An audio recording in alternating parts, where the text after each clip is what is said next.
কি পড়াশোনা করো না, এটা করো না, তুমি খারাপ ছেলে হয়ে যাচ্ছ, অনেক কথা।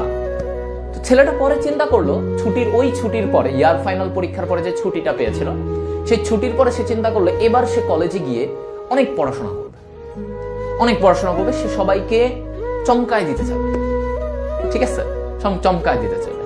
এখন চমকানোর জন্য তাকে অনেক পড়তে হবে, কারণ তার অনেক পড়া বাকি।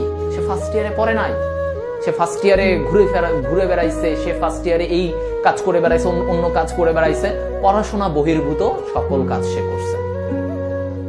এখন কলেজে আসছে, কলেজে আবার ব্যাক আসছে ছুটি শেষে, তার মনে অনেক দৃঢ় প্রতিজ্ঞা, সে অনেক চেষ্টা করে আসছে, তার মনের ভিতরে অনেক জেদ। সে সেই জেদকে কাজে লাগিয়ে সে শুরু করলো এবার অমানবিক পড়াশোনা।